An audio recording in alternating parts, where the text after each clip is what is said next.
In today's episode, we will discuss stress. What types of stress are they? And why our bodies as diabetics respond to stress much differently than a non-diabetic. And most importantly at the end, steps to control the normal stressors brought on by everyday life that actually creates havoc for us in controlling our blood sugars. But before we begin, let me welcome all those resilient diabetics out there. This is where we turn ordinary, struggling diabetics into extraordinarily well-controlled diabetics. If you don't know who I am, my name is Jay Sampat, and I am an insulin-dependent diabetic diagnosed a little over 5 years ago.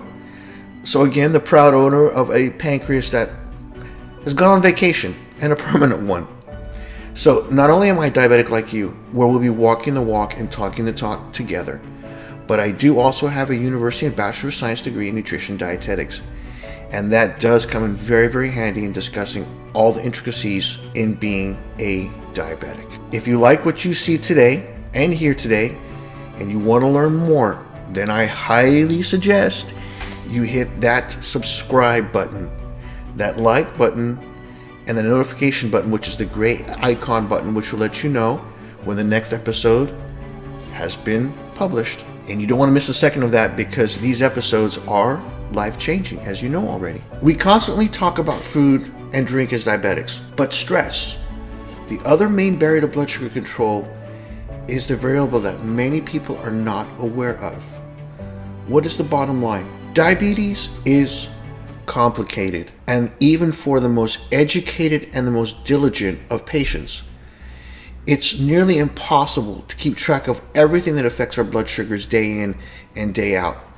So when you see an out of range glucose value, first of all, don't beat yourself up. Don't judge yourself too harshly. Use the information to make better decisions, especially in the future.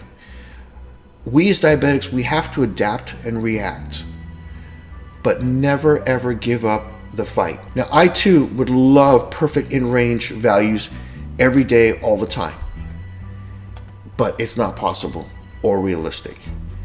Diabetes management will be a lifelong learning process, and this alone is enough to add stress to your daily life, which again may affect blood sugars. If you're experiencing stress or feeling threatened, your body will react. This is called a fight or flight response. It's a very natural response to survival, where our catabolic hormones, these are the hormones that break things down, cause a rise of glucose into the bloodstream. Now, during a pure fight or flight response, the body will release adrenaline and cortisol. This will cause a dump of glucose from the liver into the bloodstream so that the body can fuel itself immediately. Now, what happens in this scenario? Well, our respiratory rate increases, and then your body redirects all that blood to muscles and limbs, allowing you to fight the situation. But as diabetics, we are not able to process the glucose released. So two things occur. One, it's unable to get into the cells to be used directly for energy. Two, it then gets built up in the bloodstream, causes a substantial rise in blood glucose levels. Constant stress from lifelong problems will and can lead us to being worn down both mentally and physically. This may make managing diabetes even more difficult. Stress can affect people differently. The types of stress that you experience can have an impact on your body's physical response. For example, when people with type 2 diabetes are under normal mental stress, they'll generally experience an increase in their blood sugar levels. People with type 1 diabetes, or those such as myself, can have more of a varied effect. What does that mean? Well, we can experience either a rapid increase or a decrease of blood glucose levels depending on the circumstance and the time of the day. Now, what are the types of stress that change blood sugar levels? There's physical stress, and there's mental and emotional stress. Each type of stress affects blood sugar levels differently. Physical stress generally causes blood sugar levels to increase. And what are those types of physical stress? One, surgery. 2, you've been injured. Third one that most do not account for is illness. So during an illness, the catabolic hormones again are in play, and they provide energy for the cells that are fighting the invaders. So again, certain cells prefer glucose as a source of energy. That is why the body releases glucose back into the bloodstream. The second response to illness or infection is body temperature rise, which again requires energy in the form of glucose.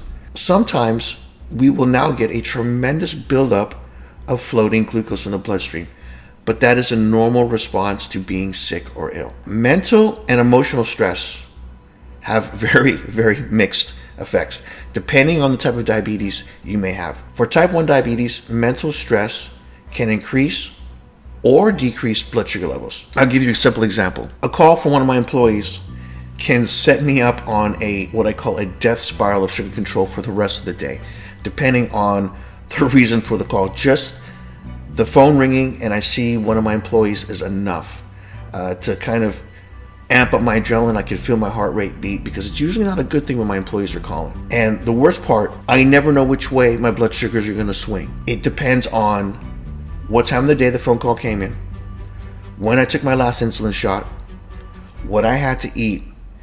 It can be a nightmare at times trying to recontrol and redirect my blood sugars, because if I overcompensate in one way, I get a massive swing the other way. Yes, it is complicated. For a type 2 diabetic, mental stress generally increases blood sugar levels. This is what most do not take into account. Stress can affect our blood sugar levels indirectly. Now, how is that? By causing you to forget about your regular diabetic routine. And these routines, you and I both know, we go through day in, day out. You might basically exercise more or even less. You may eat more or may even eat less. What do we do when we're sick? Do we always eat the healthy foods? Not normally. So we may eat less healthy foods. We do not test our blood sugar levels as often, or we forget or delay our medication or doses of insulin. So, as diabetics, we have to find ways of controlling stress more so than the non-diabetic, because not only does it raise blood sugar levels, but stress raises blood pressure. And as diabetics, we've discussed this already, our kidneys are already stressed out enough due to the high amounts of blood sugars.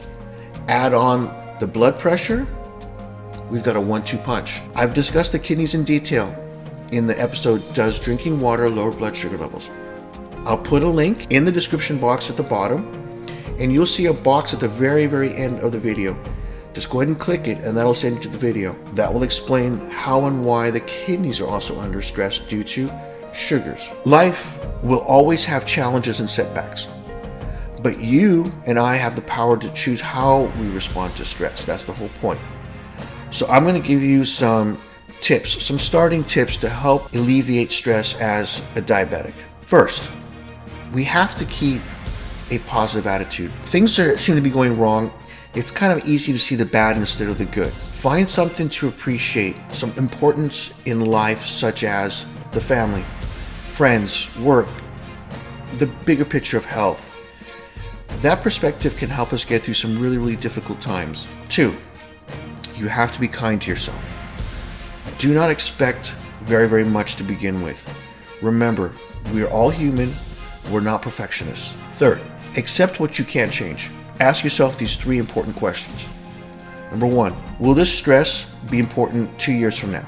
2, do I have control over these circumstances? 3, can I change my situation? Now, if you can make things better, go for it. If not, is there a different way to handle it that will be better for you? Next, really critically important, find someone to talk to. You have to let it out. Confide in a trusted member of the family or a close friend. There are also professionals who can listen and help you find solutions. You can ask your doctor for recommendations if you'd like to see a psychologist or a counselor. That really helps bring down stress. Now, my favorite, exercise. That can help blow off steam like you would not believe. Go on a hike. Do a little relaxing mind-body activity like yoga. Even a simple walk around the block helps. No matter how difficult the day's been for me, The gym always seems to reset my stress levels, kind of like a circuit breaker. So the questions are, how does exercise work? It does in a multitude of ways. First, it helps clear the elevated glucose levels from the bloodstream. It then keeps the bodies sensitive to future dumps of glucose. Not only that, but exercise will reduce the body's stress hormones, the adrenaline and cortisol. Second, you're going to feel better. Perspective changes. Ultimately, the mind seems to kind of relax. What about body structure? The beautiful part about exercise. As you exercise and body fat is lost, strength and stamina begin to increase. Your self-image will improve, and you'll earn a sense of mastery and control, of pride and self-confidence.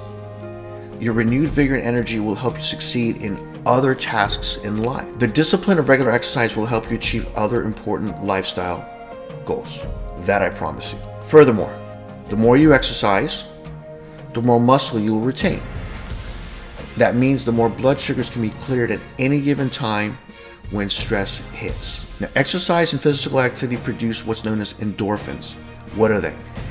These are the chemicals in the brain that act as like natural painkillers, which also improve your ability to sleep, which in turn reduces stress. Ultimately, exercise makes you feel energized and healthy. Couple of caveats. Make sure you've been cleared by your doctor before you begin to exercise. And I go by this rule: walk before you run. Build up a level of fitness and conditioning gradually. I know some people get excited about a new program, but that can lead to overdoing it, possibly injury, and then burnout. Begin slowly and kind of work your way into more and more exercise. But as you get into shape, you'll begin to tolerate exercise.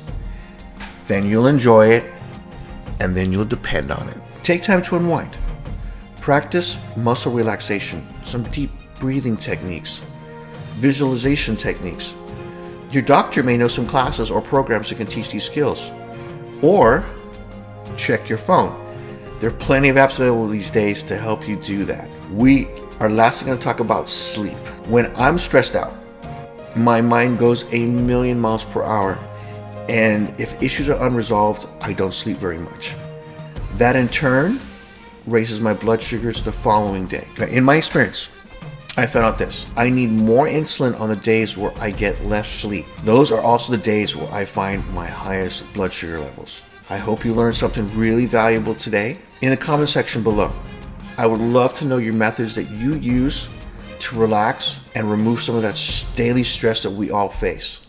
How often do you use some of these techniques, and what results has that led to your blood sugar levels? Please do subscribe to the channel. These tips that I provide are just the beginning. Have a great and productive day, and we'll see you next week with another new episode.